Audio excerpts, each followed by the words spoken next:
Para você que está fazendo raciocínio analítico e quantitativo, dentro do capítulo 1 ainda, sobre o princípio da estatística, tá? Um dos fundamentos da estatística, quando você vai fazer uma pesquisa, você tem que procurar as variáveis, né, dentro da sua pesquisa. Não importa, você vai pesquisar alguma coisa, você vai escrever trabalho, um TCC, trabalho de conclusão de curso. Daí você vai, eu vou pesquisar um determinado assunto. Você tem que descobrir quais são as variáveis que estão, né, nesse problema, Eu peguei um exemplo aqui só para você distinguir essas variáveis. Vale a pena lembrar o seguinte: as variáveis, tá, numa pesquisa estatística, elas podem ser variável quantitativa e uma variável qualitativa. Eu quero que você aprenda a identificar isso no exemplo que foi colocado aqui, que é o seguinte. Uma pré-escola realizou uma pesquisa com as crianças cadastradas em seu banco de dados. Elas foram divididas em alguns grupos, segundo algumas características. Por exemplo, sexo, peso, altura, série e quantidade de irmãos. Dentre as características analisadas, quais se enquadram como variável quantitativa e variável qualitativa? Então vamos fazer uma análise bem tranquila. Primeiro, sexo. O sexo pode ser masculino ou feminino. Concorda comigo? Você está enumerando isso? Não, né? Você está dizendo, sexo masculino, feminino. Então, deixa de ser quantitativa, ela vai ser uma variável o quê? Qualitativa. É uma qualidade. Só que tem um probleminha, pessoal. As variáveis qualitativas, elas podem ser subdivididas em duas partes. Você se lembra quais são as duas partes? Ela pode ser nominal ou ordinal. A nominal é quando você não importa a ordem. E na ordinal já está dizendo, importa a ordem. Mas como é que eu vou classificar isso? Então me responda uma coisa. Importa se vai estar em primeiro lugar masculino e feminino ou feminino e masculino? Importa essa ordem? Não vai importar. Então eu diria o seguinte: sexo vai se encaixar aqui, tá? E vale a pena ainda dizer que ela é uma variável qualitativa. O quê? Nominal ou ordinal? Nesse caso, nominal, tá? Não vai importar a ordem se é masculino, feminino, masculino. Ponto final. A outra, peso.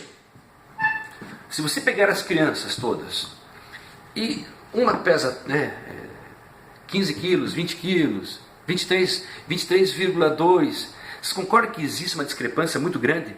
E se você for anotar tudo isso, é uma loucura. Então você vai fazer o seguinte: você vai dividir em intervalos, né? Então, por exemplo, crianças que pesam de 10 a 20 quilos. Aí você vai anotar lá: eu tenho 6 crianças que pesam de 10 a 20 quilos.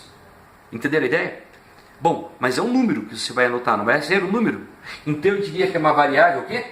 Quantitativa. Você vai anotar quantitativamente. Só que a variável quantitativa, ela pode ser discreta ou contínua. A discreta é quando você diz o valor assim: eu tenho 6 pessoas ali, eu tenho 7 pessoas que têm peso e tal. Só que quando você separou em intervalos, eu poderia dizer o seguinte: peso, variável quantitativa. Só que eu diria o seguinte: como eu dividi em intervalos, é uma variável quantitativa, o quê? Contínua. Entendeu essa ideia? A contínua é quando você consegue fazer em intervalos, dividir em intervalos, tá? E a discreta é quando não tem intervalos. Tipo, peso de 10 a 15, exatamente. De 16 a 20. Quer ver? Altura. A altura é a mesma coisa. Tem várias alturas. Então, para não ficar pegando todos, eu vou dividir em intervalos. E eu vou dar valor. Eu tenho tantas crianças que têm altura entre 1,30 m e 1,40 m. Pegou a ideia? Então, altura, mesma coisa. Tá? Ela continua sendo então uma variável quantitativa. O quê? Contínua.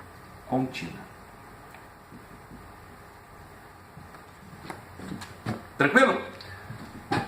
Série. Maternal, Quais são as séries que tem mesmo? Pré? Maternal, pré-1, Pré-1, pré-2. Algumas escolas chamam infantil 1, infantil 2, infantil 3, infantil 4. Tá bom, infantil, essas coisas todas. Tá, mas veja, isso aí é uma qualidade da pessoa, não é? Ela está no maternal. Perfeito. Então é uma variável qualitativa. Tá? Então eu posso colocar aqui, série. Só tem o seguinte. Vai importar a ordem se ela está no maternal, se ela vai estar no pré-1 ou não? O que vocês acham? É melhor que esteja na ordem, né? Na ordem. Então eu diria que ela é uma variável qualitativa ordinal. Vai importar a ordem. Sim. E outra. Quantidade de irmãos. Fulano, quantos irmãos você tem? Eu tenho 2. Ciclano, eu tenho 3. Eu tenho 1. Eu não tenho nenhum irmão. Vocês concordam que é um número finito? Eu tenho 2. Eu tenho 3. Então eu diria que é uma variável o quê? Quantitativa. Então, quantidade de irmãos, né? Embora se fosse nas famílias antigamente era melhor criar como sendo contínua. Não? Entendeu? Porque tinham muitos filhos, né? Muitos irmãos. Falei por você, não falei por mim. Que por mim, criatura. Quantidade de irmãos. Só que ela é uma variável bem antigamente, a avó, quantitativa discreta. Por quê? Porque você não precisa dividir em intervalos. Você pode Porque dizer o um intervalo irmão, é pequeno. 2 irmãos. Hã? Só porque é pequeno. É porque hoje é assim. Bom, pessoal, eu quero que você dê uma olhadinha agora geral nisso que foi escrito aqui. Ficou tranquila a ideia das variáveis, como é que elas podem ser ou não? Acho que ficou, né? Ficou. Beleza? Então, fui. Não explico mais nada por hoje, tá? Deu. Deu de história. Deu. Tchau.